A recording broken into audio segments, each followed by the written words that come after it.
देश की शिक्षा व्यवस्था में बदलाव की नई नीति आखिरकार आ गई है।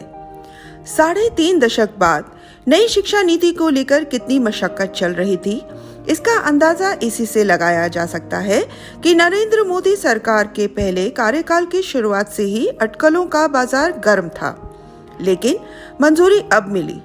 शिक्षा व्यवस्था को अब नए सिरे से 21वीं सदी की जरूरत के लिहाज से गढ़ा गया है। इसके तहत स्कूल से लेकर उच्च शिक्षा के क्षेत्र में बदलावों को भी मंजूरी दी गई है। वहीं रटने रटाने के दौर से निकलकर ज्ञान, विज्ञान और बुद्धि कौशल पर फोकस किया गया है। केंद्र सरकार इसी साल से अमल की तैयारी में है। ज्ञान, शोध और पेशेवर शिक्षा पर दिया गया जोर।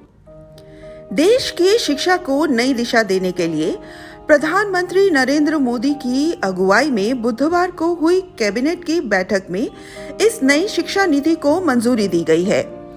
सरकार के आने के बाद से ढांचे को वैचारिक आधार पर बदलने की अटकलें लगती रही थी, लेकिन ढांचा सामने आया है तो वे ज्यादा व्यवहारिक नजर आता है। यानी पाठ्यक्रम को मूल मुद्दों तक सीमित रखा जाएगा, साथ ही ज्ञानपरक वस्तुएं और कौशल विकास से जोड़ा जाएगा। इस नीति के बाद स्कूल से लेकर उच्च शिक्षा में जो बदलाव किए गए हैं, उसमें स्कूली शिक्षा के ढांचे को नया रूप दिया गया है। वहीं इसमें अब प्री प्राइमरी को भी जोड़ दिया गया है। इसके साथ ही इसके पाठ्यक्रम में भी बड़े बदलाव की बात कही गई है। फिलहाल इसे लेकर एनसीईआरटी काम कर रहा है। इसके साथ ही स्कूलों से बाहर हो चुके करीब 2 करोड़ बच्चों को फिर से स्कूलों से जोड़ा जाएगा। इनमें 10वीं और 12वीं में फेल हो चुके बच्चे भी शामिल हैं। छात्रों की अभिरुचि को पंख फैलाने का पूरा दायरा। इन्हें अब कौशल विकास के तहत रुचि के मुताबिक ट्रेनिंग दिलाई जाएगी। इसी तरह उच्च शिक्षा में बिखरे ढांचे को एक नियामक के दायरे में लाया जाएगा। साथ ही इनके कोर्सों को कुछ इस तरह से तैयार किया जाएगा जिसमें वह कोर्स को बीच में छोड़कर कोई दूसरा पसंद का विकल्प भी चुन सकेंगे, जिसका क्रेडिट ट्रांसफर भी हो सकेगा। यानी छात्रों की अभिरुचि को पंख फैलाने का पूरा दायरा दिया गया है।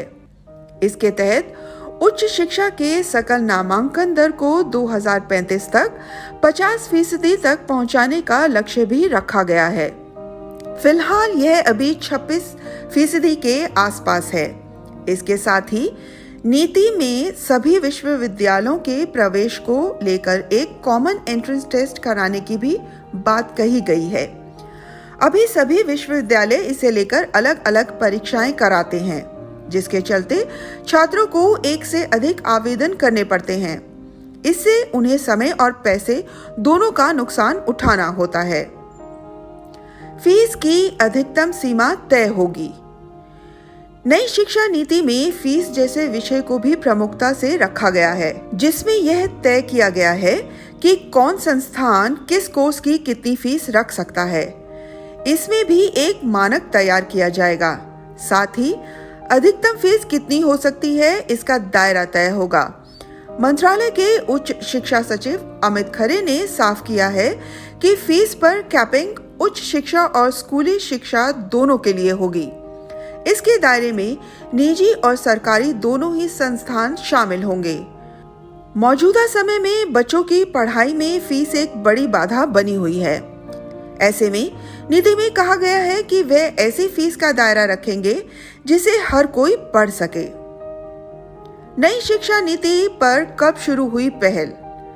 नई शिक्षा नीति की जरूरत देश में पिछले करीब 1 दशक से महसूस की जा रही थी, लेकिन इस पर काम 2015 में शुरू हो पाया, जब इसे लेकर सरकार ने टीआरएस सुब्रमण्यम की अगुवाई में एक कमेटी गठित की। हालांकि कमेटी ने 2016 में जो रिपोर्ट दी, उसे मंत्रालय ने और व्यापक नजरिए से अध्ययन के लिए 2017 में इसरो के पूर्व प्रमुख डॉक्टर के कस्तूरी रंगन की अगुवाई में एक कमेटी गठित की, जिसमें 31 मई 2019 में रिपोर्ट दी। इससे पहले शिक्षा नीति 1986 में बनाई गई थी। बाद में इसमें 1992 में कुछ बदलाव किए गए थे। नीति को तैयार करने के लिए कस्तूरी रंगन कमेटी ने जिन लोगों से बात की थी, उसके बाद मंत्रालय ने भी नीति को अंतिम रूप देने के लिए उतने ही बड़े पैमाने पर रायशुमारी की। इससे लेकर पंचायतों से लेकर सांसदों से भी अलग अलग राय ली गई, साथ ही आम लोगों की भी राय ली गई, जिसके तहत करीब 4 लाख लोगों ने अपने सुझाव दिए थे। इसके साथ ही सभी राज्यों के साथ भी इसे लेकर चर्चा की गई थी। सब्सक्राइब करें हमारे चैनल देश ऑनलाइन पल्स ऑफ पीपल और बेल आइकन को क्लिक करना ना भूलें ताकि आप अपडेट रहे हमारे नई वीडियो से।